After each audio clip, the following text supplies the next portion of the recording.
let's discuss about different types of CNC machines. The first being point-to-point CNC machine.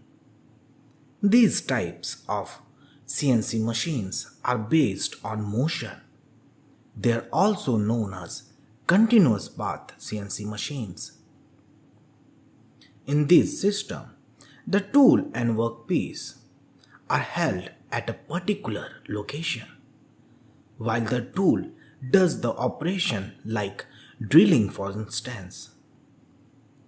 After the completion of the operation, the tool or the workpiece is moved to the next position of operation.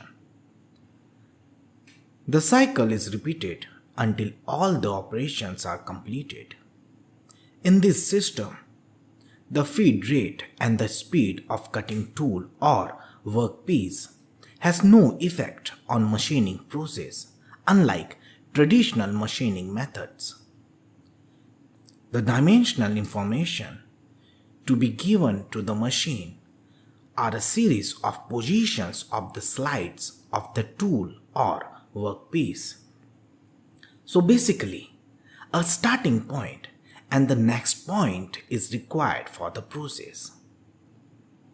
Now for instance, if 4 holes are to be made, the program would simply specify 4 points in between the starting and next point, like 1, 2, 3 and 4 as shown in the figure, and the machine tool will perform the requisite drilling operation.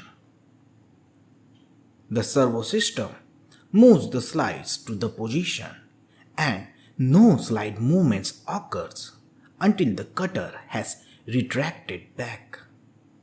The machine using the system are drilling, boring and tapping machines.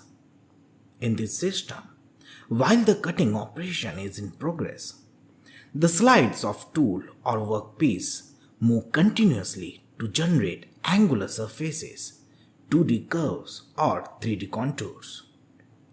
Milling machine adopt this system pretty well.